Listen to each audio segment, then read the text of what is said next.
So good to see you. Oh my goodness, been so long. Less than 24 hours. We hung out yesterday night. We're gonna hang out tonight. Yes. But good to see you because I think this is the first time we're bringing you on the Master Coaching Podcast, which I'm so excited that we finally get to do it. First thing, which has always been fascinating, because that's how I got introduced to your work, was your book Discover Your Dharma, and that book is so impressive because it integrates, from my point of view, spirituality and psychology, which is not an easy task because often you have to choose one or the other path. Often you have to say, okay, if I'm going to go do this path, then, it's like, oh, I've committed to spirituality now 100%, and it's hard to connect the dots, but you were able to do so in that book beautifully. You took a lot of Eastern, or took inspiration from a lot of Eastern philosophical, mythological perspectives and integrated it in a very unique 300-page document, if I may call it that, calling it Discover Your Dharma. And which, in essence, if I have to say it to make sense for people outside, is to discover your purpose.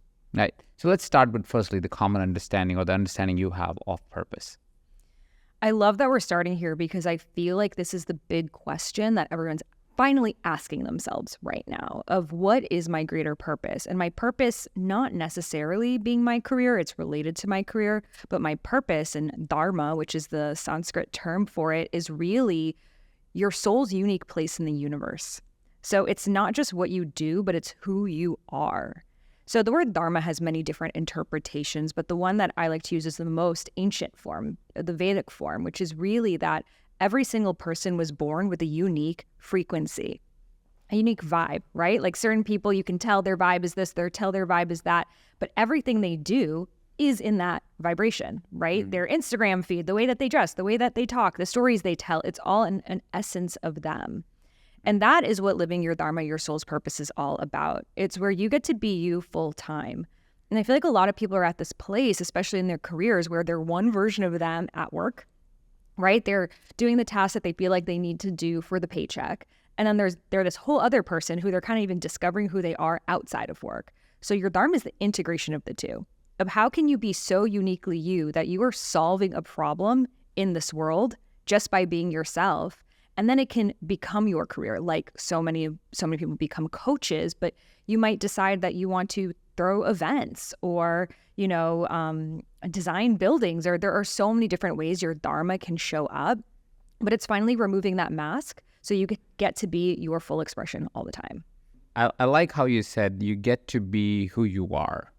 But don't you think in today's modern time, especially right now with all the input that we get at any given time, like we're constantly bombarded with more information, and a lot of it is information that kind of says this is who you are, instead of us being able to ask ourselves who is that we are. How do you distinguish between the understanding of self from an outside lens to an understanding of self?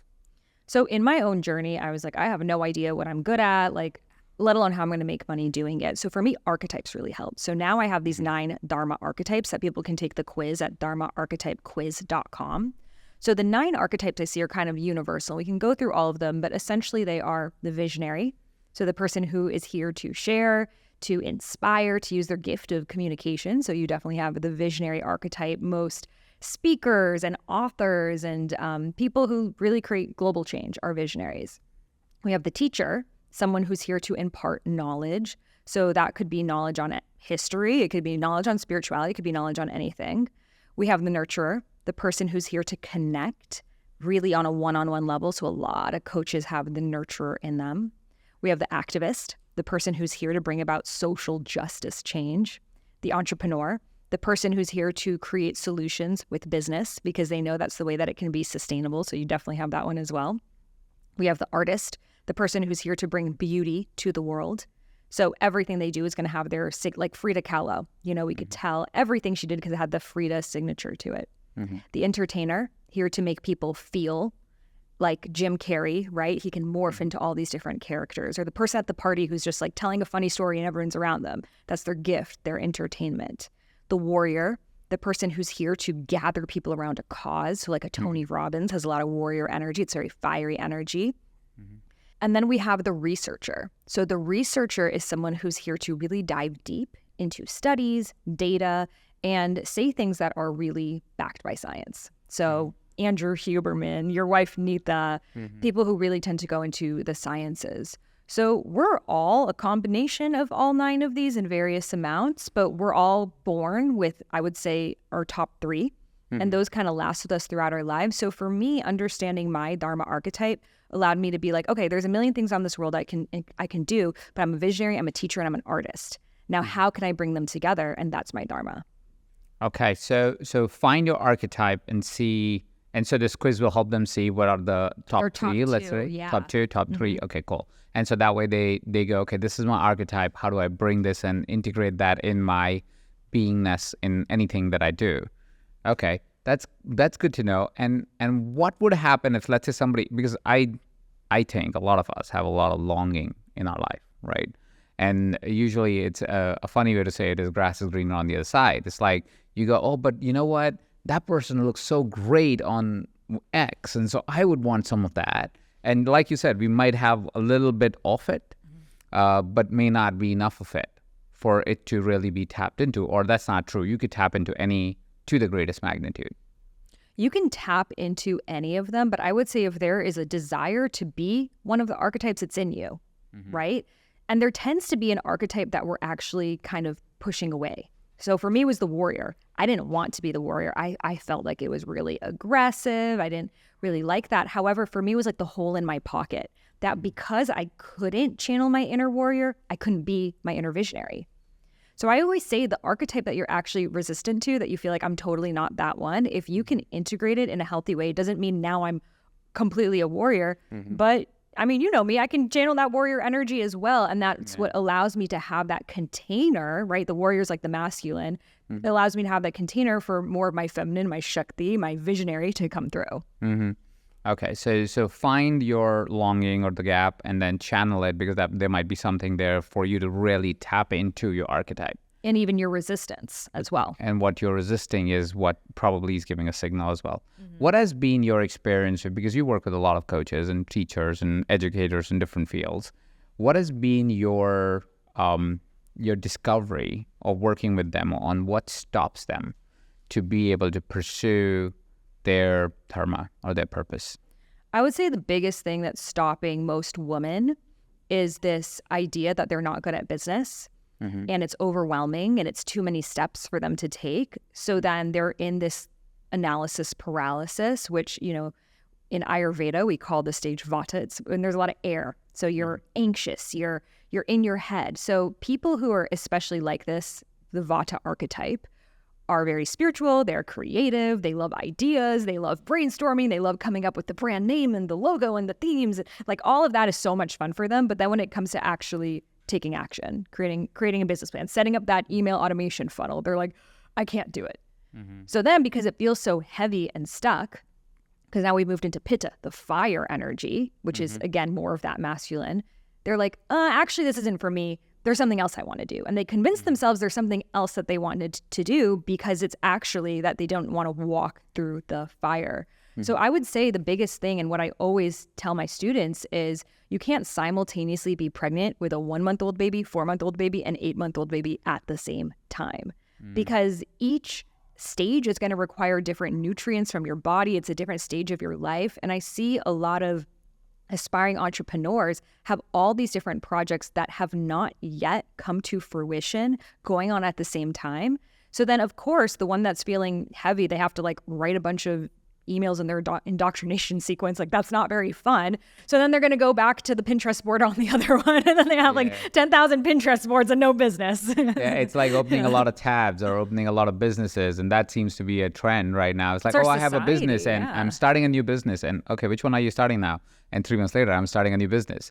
And that seems to be like, because they're trying to have all that creative energy not being utilized into the fiery energy, the pitta energy. And because they don't do that, it just never translates into actually anything real in the world. Is there a way to navigate that? Yeah, so I have a system that actually you bring your dharma through all 3 doshas. Now, the word dosha means energy type. So the first one is that vata, the air energy. So that is your ideation, you know, coming up with the business, getting excited about it, coming up with your content and how you want to communicate it and what you see. And that's a lot of fun. And it's not the final stage, right? It's still up in the air. Now we need to bring it through the fire, which is the body, action, metabolism, digestion. How can you take something intangible into the tangible? That's actually what manifestation is, right? It's not just about the vision board, but it's the action to make manifest something. So that's that pitta stage, the fire stage. Then we have to birth the idea into this world. That's earth, kapha. So that is the energy of letting other people get involved, right? You know me well, but it was really hard for me, my own ideas. I'm like, they're my babies, like I can't. But it's like, how can you share it with someone else and them make a movement, right? And that is actually when you birth something, it takes its own legs and it walks. You share it with someone else, they have their own interpretation, and it becomes something greater than you. And that's really what your Dharma is all about. It's not actually about you.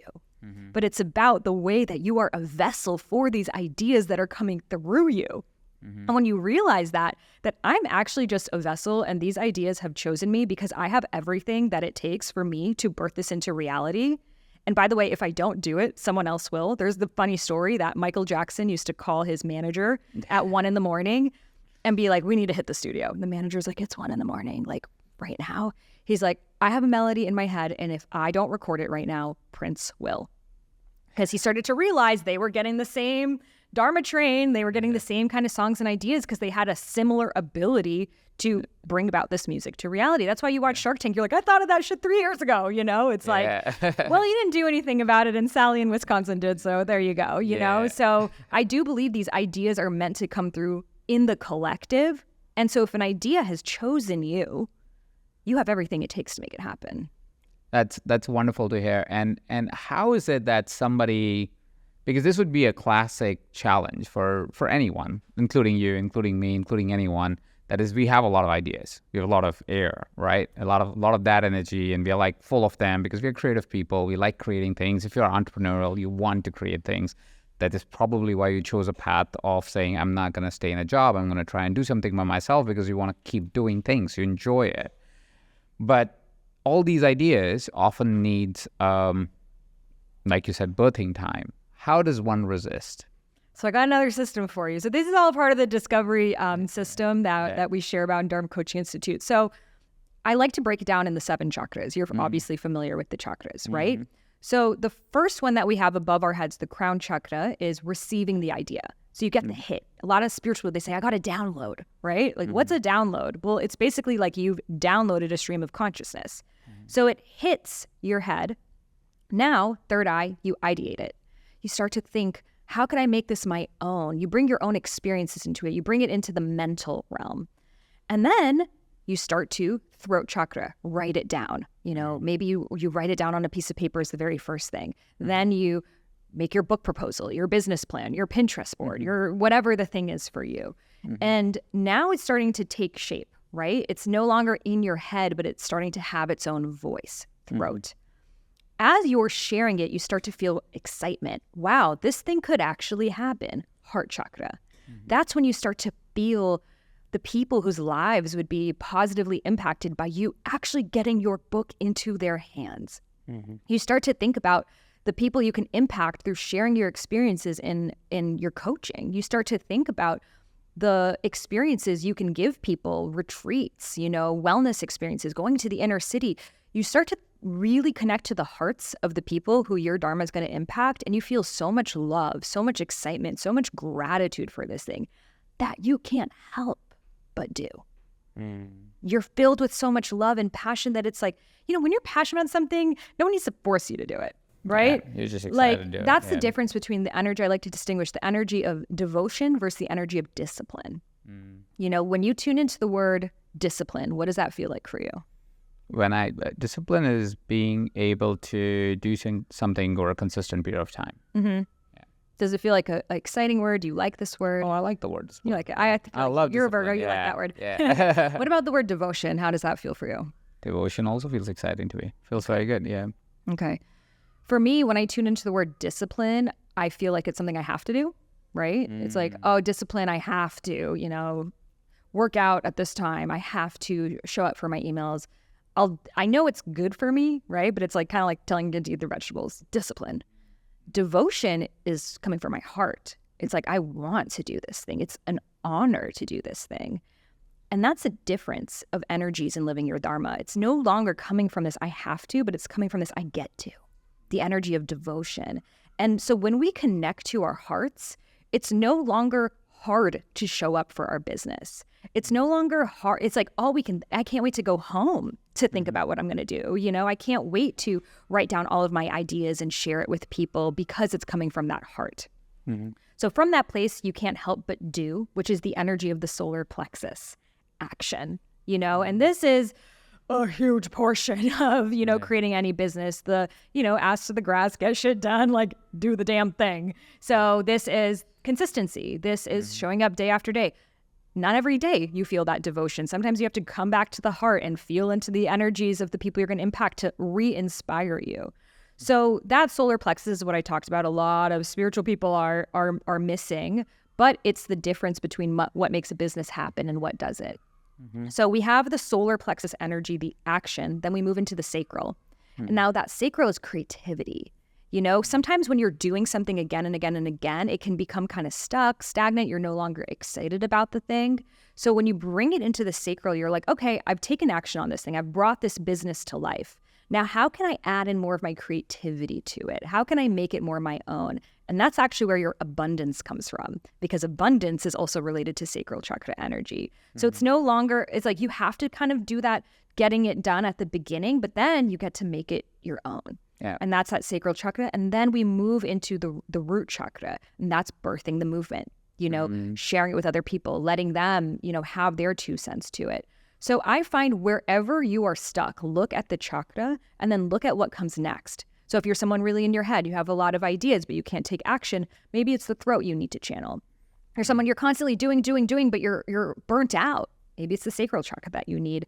And then once we birth it out in the root, we come back to crown and another idea comes. And it could be the same business taking its next form, or it could be guiding you somewhere else. So I find this is the perfect roadmap that gives us the exact step that we need next, no matter where we are in our Dharma journey. That is so great. It also, while you explained it very much from a philosophical Eastern point of view, I can see how psychologically you could just totally relate to it, is because the points of failure for most people is being able to overthink the idea. They get the download, but they keep thinking about it, but never really write it out, or never really speak it out, or they don't go from the head to the throat. And so the idea kind of keeps jumbling in their head, but because they've never done a material thing with it, they don't even know what the idea is anymore, because they got the download, but they never really wrote it out, or Pinterest boarded it out, or whatever that is looking like expression of it for it to become something tangible to look at. That's where is one of the most common failure points from my point of view. Is a lot of people, they'll just have idea, and after idea, another idea, and then another idea, but they're like, let's write it down. What does it actually mean? They don't have anything. They can't materialize it, and they're just stuck in the idea world. Or you meet people they've written it down, they've even said, yes, I have devotion to it, I have dedication to it, but they never really take action towards it, never really move on to the solar plexus and the lower chakras, where they go, okay, how does it really feel like to do it? And what does it feel like to do it? And how does it look like in the world to do it? And they definitely feel the grunt of doing it again and again and again, and then getting burnt out because they never really tap back into the creativity. And I can see how cyclically they just be stuck in that cycle. And psychologically, we know that's what happens to people all the time. We live in a thinking world. We end up thinking without actually saying, what am I even thinking? Like, what's the point of this thinking? Like, is there something that I'm really trying to get to? And that seems to be one of the biggest blockers for people, or action, and then not recognizing that action is not equal to productivity. It is creativity that is equals to productivity most of the time. So actions after a point are meaningless. They are just tiresome. And that's literally the definition of burnout, is running the same treadmill again and again and again without realizing that you're running at the same point. You haven't changed or you haven't moved further at all. So it kind of relates so beautifully into the current understanding that we have of how people operate and what are the challenges that they have. It's so rooted in the ancient wisdom. How did you get excited about learning all of this? What drove you to this idea of saying, well, there is something to this, for lack of a better term, ancient science that we've always known? Well, I think many past lives doing this work. But it honestly began because I did not believe I had a dharma. I did not believe I had a purpose. My parents escaped from the war and the revolution in Iran. And growing up, it was very much about survival, doing what made money, or getting married. Those are your two options. No woman in my family has actually ever worked before me. So growing up, I was sort of like torn because I would see my dad just work and work and work. And what you kind of spoke into is a lot of people are afraid of work because they've worked on things that are not their dharmas. So they were burnt out by it. So they're afraid of action because they're like, last time I took a lot of action, it got me sick. So I'm scared. Or got my parents sick. Got my parents sick. So I'm scared because I equate work to doing work I don't want to do. And that's the difference between your dharma. When it is your dharma, you run it through these upper chakras that it's like coming from this place of deep excitement, rather than from this place of people are jumping straight to solar plexus of I got this job. I don't even know why I showed up for this interview and tried my best. Now I have to actually do this job. And now it's straight to solar plexus and they don't want to do it. Now you're daydreaming, you're disembodied, you're somewhere else. So that's what I saw. And it wasn't until I had really bad health challenges in my early 20s that my body was really shutting down. So it started with digestive issues, turned into hormonal imbalances, and then got many blood tests. And doctor said, your body's gone into perimenopause. Didn't get my period for 2 years. And so they told me you're going to have to take, hormone replacement therapy, antidepressants, a whole host of prescription medication, and potentially never be able to have a child. And so that brought me on a journey of self-healing. And in that journey of self-healing, I started just studying different traditional medicines, and that brought me to Ayurveda. I've been practicing yoga since I was 12 years old, and it's the sister science of yoga based on the mind-body connection. So when I learned about one of the doshas, one of these mind-body types I told you, the Vata, the air one, I know it so well because I am it. Like when I read everything about it, I'm like, this is my whole personality. Like if I die, just like read this at my funeral. This is me. But also it shared like all my health things, bloating, gas, constipation, dry skin, dry hair, like everything. And I was like, this, like, I've never felt so seen, heard, understood, especially going to medical doctors where there's an endocrinologist that only talks about your hormones and a gastroenterologist that only talks about your digestion. And it's like, it feels like everything is separated. Whereas Ayurveda showed me that not only was my whole body connected, but it was connected to my personality. And on a deeper level, after years, I lived in India for 2 years. I studied Ayurveda. I wrote 3 books on Ayurveda. Deepak Chopra wrote the forwards of these books. And I spent 7 years as an Ayurvedic coach and author and teacher and really brought Ayurveda to millions of people. But what I realized was missing was the reason why our bodies get out of balance is because we're out of alignment with our dharma. Looking back, I was out of touch with my feminine. So of course I wasn't going to get my period. And I've realized now, and I believe that our souls chose our doshas, these mind-body types, because they're in alignment with our dharmas, our purposes. So if we look at our personalities, our interests, our excitement, even our weak points, it's the perfect balance to prepare us to do the thing that we're here to do. We're born with everything we need to live our dharmas. And I believe our souls chose the obstacles that we were meant to overcome. I believe that we were born in the microcosm of the macrocosm that we're here to solve. So you may have been born with a family of addicts. So you know what it's like when your dad walks up the stairs and by his footsteps, if he's drunk or not. Because you were meant to understand deeply what addiction does to a family. You were meant to learn how to love an addict because that's part of your dharma to share, So really looking at your childhood, really looking at the obstacles in your life. For me, my health challenges ended up being the greatest blessing because they brought me on this path. So for the person listening right now, I really invite you to think of the unique obstacles that you have overcome and how were they the exact lesson that you needed to prepare you for your dharma. Yeah. And that includes your current challenges. If you have a current challenge going on, there's a way to look at it by saying, hey, listen, this is what's preparing me for my dharma, for my purpose, for my upcoming journey that is there. It's a training ground. It's not the absolute. If today is hard, doesn't mean life is hard. It simply means today is hard. If this moment is hard, this moment is hard. It doesn't mean life is hard. It doesn't mean if we are here today, it doesn't mean we are going to be here tomorrow. It might just be a prep ground. It might just be a place where we learn a few things, and it might last for a hot minute or a hot year or a hot few years. But that doesn't mean that is our life. That simply means that's a preparation ground for the life the best is yet to come. That's one of my favorite lines to always remind myself of when I am feeling the struggle of the moment. It's like the best is yet to come. This is just preparation ground for the best that is yet to come. And that is so true. That our past leaves signals and signs of what can happen in the future, or the preparation of the future. If somebody, it's an interesting question for me always, is do we see dharma or purpose as absolute? That we just have one dharma? Yeah. No, I believe it's, again, more of an energetic signature. It's who you are, and now you can utilize it in many different ways. So one of the questions that people very often ask, and I've coached maybe thousands at this point on this question, it is, how do I find my purpose? Well, I have a tool called the Dharma Blueprint. So it's 5 categories that you're going to put together. We've already done the first one together here on this podcast. What's your Dharma archetype? Your top 2, your top 3. Again, you can take the quiz. The second one is what mediums come through you. So mediums are you interested in speaking, writing, planning events, doing accounts? How do you express?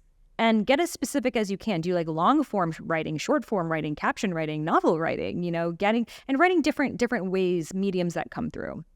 And these do change over time as well. So the next one is, what are some obstacles that you have overcome or helped someone else overcome? Health challenges, divorce. But it could even be, I moved around a lot as a kid. I had to keep making new friends. Or I had a stutter and it always made me feel a little awkward, and I had to learn how to overcome that. It could be I didn't have good fashion sense. It could be big, it could be small, and it could be something that you've helped a sibling or a parent overcome as well. But our dharmas are always solving problems. Next is, what are you excited about? So I say write a list of everything you're excited about. So you could be like, I'm excited about, natural health and coaching and flowers and this and that. It could be like a list of all the different things. Once you have that giant list, it might be 30 different things. And when you're like not sure, what are you Google searching or chat GPTing? What conversations do you want to have? If you could go on a retreat about anything, what would it be? If you could meet anyone, what kind of person would you want to meet? If you had endless money, what would you want to spend it doing? These are things you're excited about. And so write down the list and then notice subcategories. So put together, for example, if I wrote down I'm interested in Ayurveda, yoga, Reiki, herbology, we've got like a wellness spiritual theme going on here.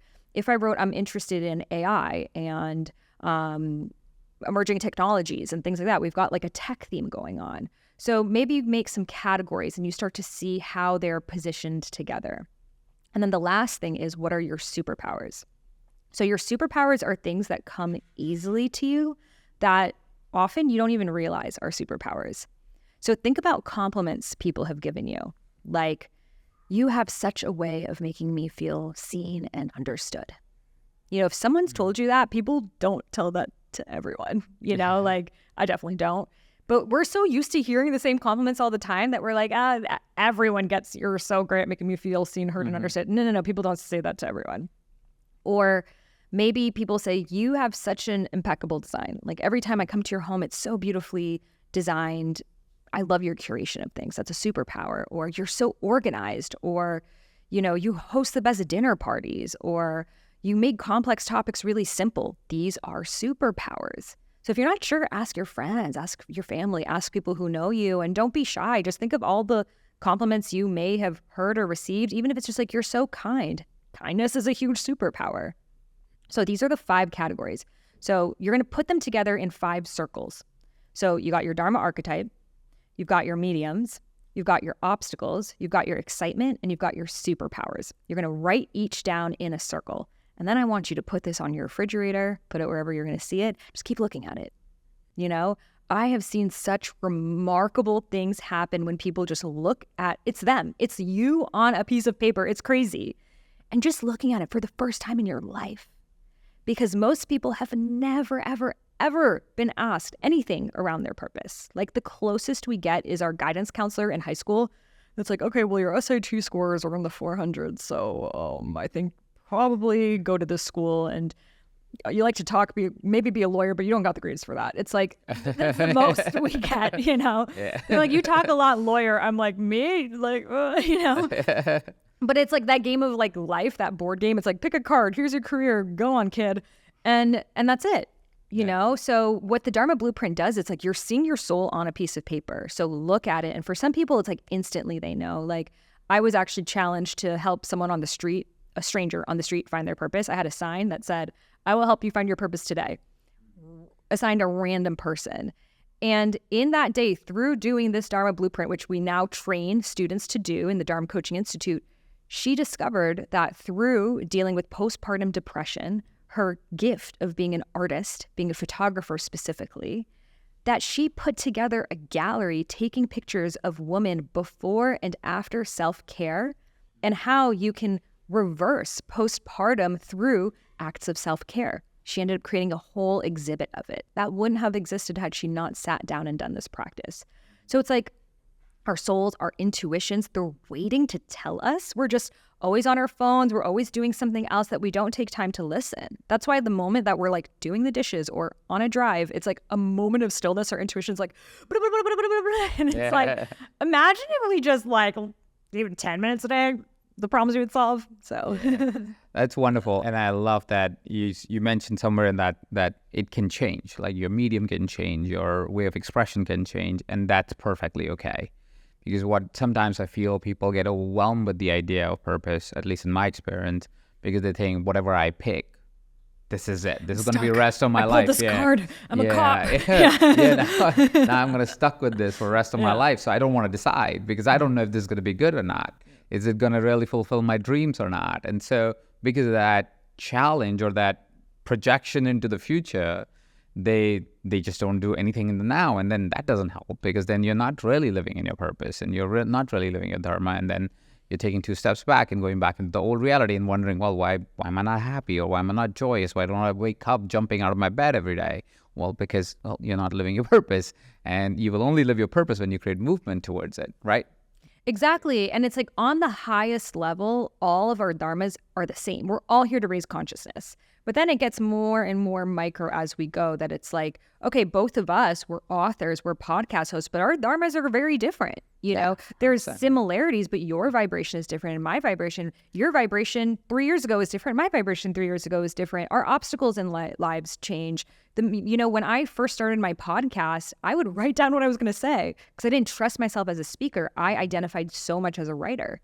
And now I much prefer speaking to writing. So my medium completely shifted. Still my gift of communication, my visionary archetype, but the exact medium shifted over time because I practiced it, right? Even what you're doing is different. A few years ago, you were doing Ayurveda. Today, you're talking about Dharma and purpose and meaning. And they inform each other that sometimes the next iteration of your Dharma can only come through if you really focus on what's in front of you.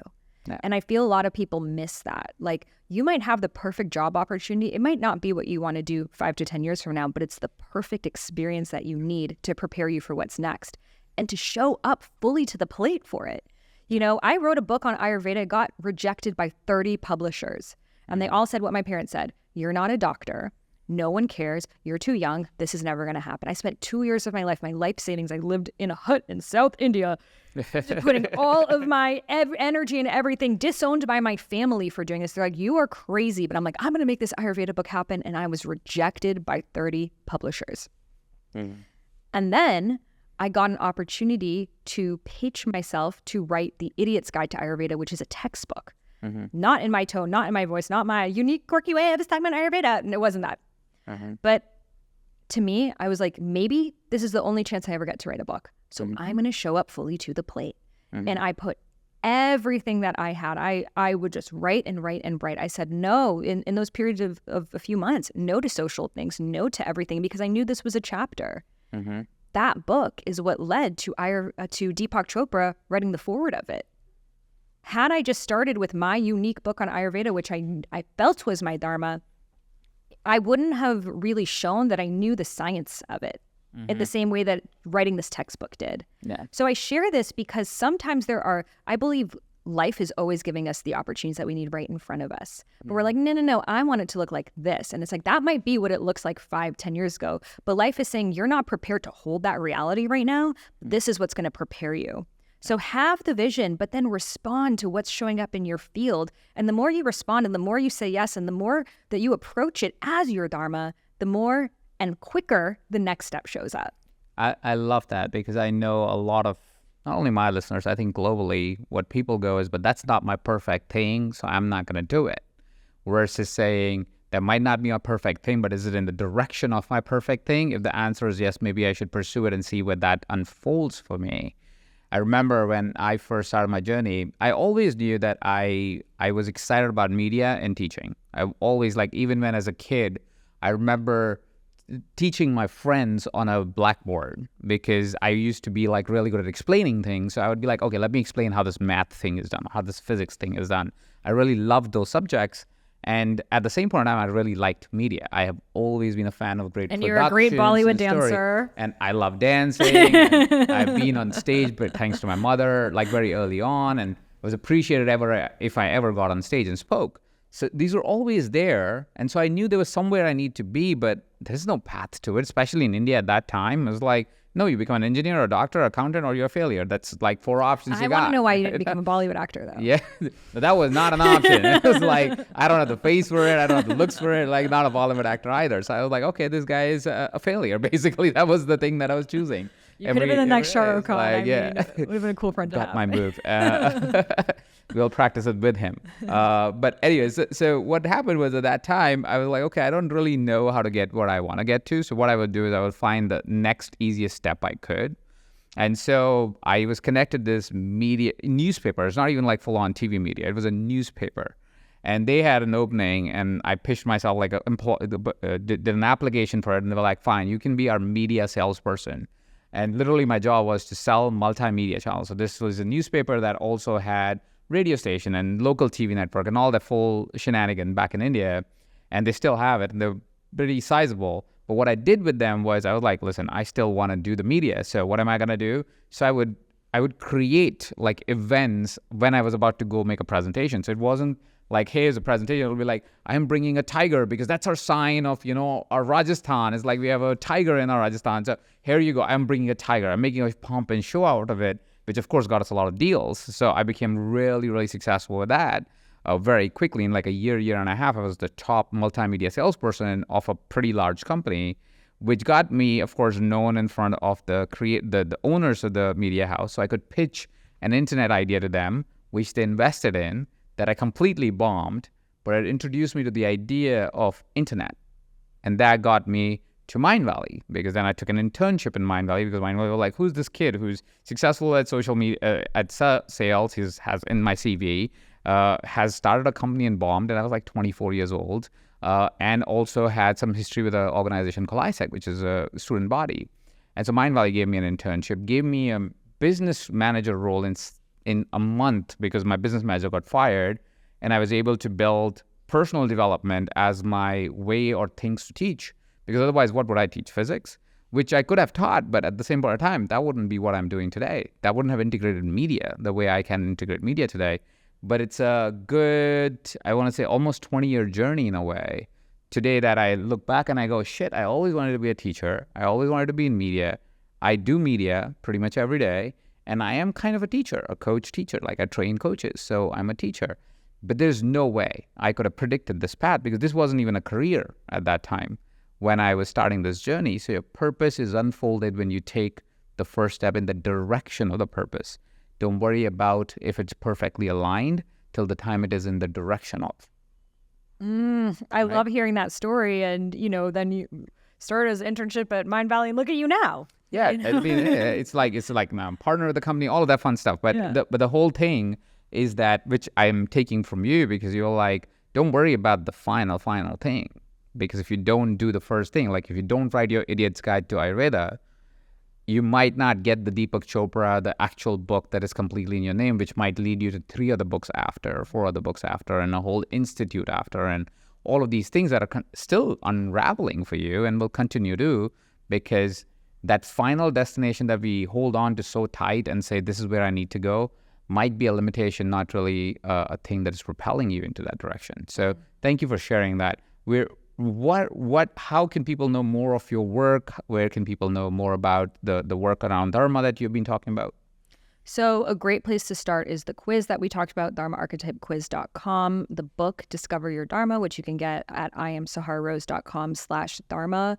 My podcast, Highest Self Podcast, you could also follow me along on social media. If you heard this podcast, send me a message. I'd love to hear from you. I'd love to hear what takeaways that you got, the way that you're integrating this into your Dharma. I always believe the universe is sending us breadcrumbs.